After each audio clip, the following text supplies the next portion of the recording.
grow, and as water gets a little bit warmer, they start to get the idea that they should start to get ready to spawn. So they start producing gametes, eggs or sperm. When the water gets warmer, around the middle to the end of June, typically in Maryland, it's warm enough for the oysters to spawn, and they expel those eggs and sperm out into the water. Fertilization occurs, like I said, external to the oyster. The eggs hatch, and they undergo a whole series of developmental stages as larvae. Within 12 to 24 hours of those eggs hatching, they have shells, and they are swimming around in the rivers. And they are like that for a period of about 2 to 4 weeks. So they're carried by the tides and the currents up and down the bay, often and typically many miles from where they were spawned. So an oyster that sets on a particular reef probably did not originate from oysters that were on that reef. So Maryland has this whole myriad of oyster populations that are all spawning at different times during the summer, and you have these swarms of larvae that are generated by those spawning events. So you have swarms of larvae being moved up and down the bay, up and down the rivers, mixing with other swarms, being eaten by other things, subject to water quality changes, which could be lethal. We have a big rainstorm or whatever, you could wipe out a whole spawn. So it's pretty complicated. But Yeah.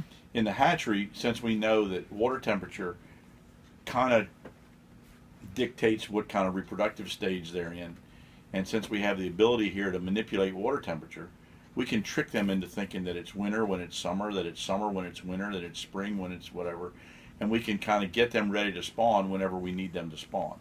Now, typically we don't do much in the winter because it's too cold to heat the water. It's really, really expensive to heat water. You think it's expensive to heat your house, think about heating water Yeah. and using it. So we don't operate in the winter because it's just cost prohibitive. We could operate year round, I suppose, but we typically bring oysters in around the first part of February, and it takes us about 2 months of manipulating water temperature to get them ready to spawn. And so we'll bring a batch in the first part of February. A couple weeks later, we'll bring another batch. A couple weeks later, we'll bring another batch. So what we want to have is ripe oysters throughout our whole spawning period. So we rotate oysters through the system the whole summer. And we have about a 20 to 25 week spawning period, larval period. And once we start spawning, we run 7 days a week, not 24 hours a day.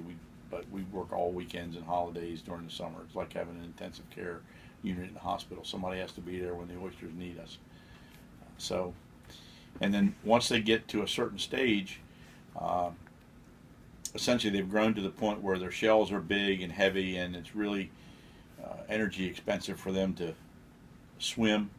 So they undergo a little bit of change, and they start to settle down and look for a suitable place on the bottom upon which they're going to glue themselves. So I'm assuming you have lived in more than one house in your lifetime. Oysters get one shot to pick where they're going to spend the rest of their lives.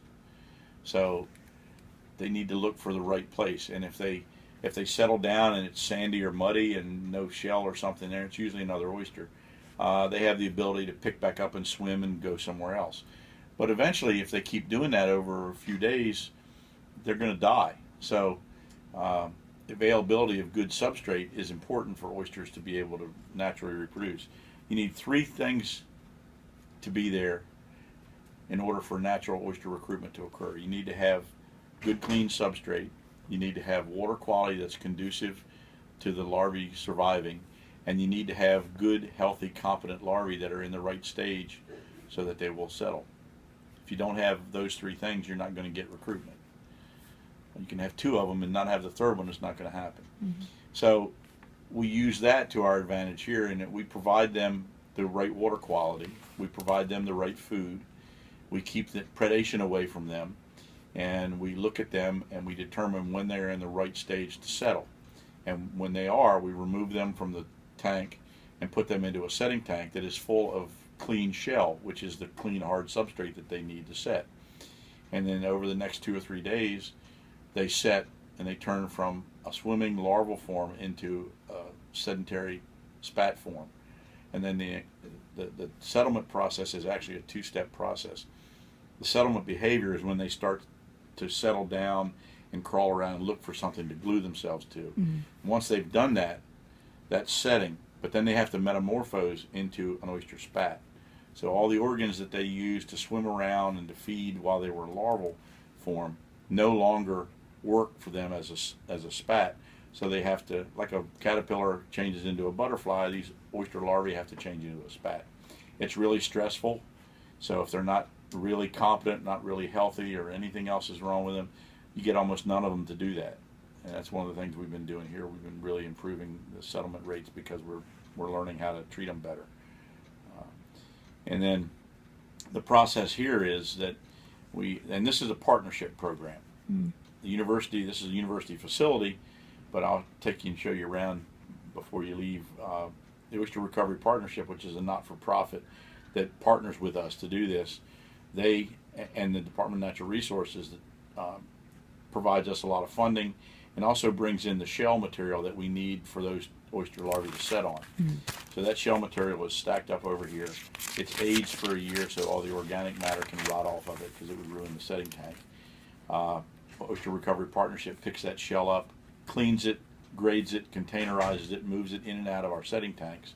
The hatchery does all the conditioning, all the spawning, all the larval rearing, and then adds the larvae to the tank and then assesses the set. And then once the hatchery says the set's good enough, we tell ORP this tank is ready to be moved, and it gets deployed to a grow-out site. Well, that's the process. We go through a lot of shells in a year. We go through somewhere 60, 70, 80,000 bushels of shell a year. Last year we produced a record of about 1.25 billion spat.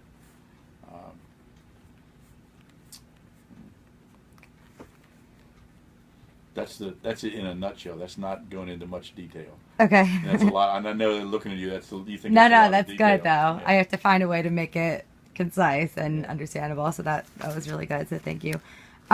So do you get most of your shells from the oyster recycling program, or? Most of the shells come from shucking houses that the Department of Natural Resources provides to us. Okay.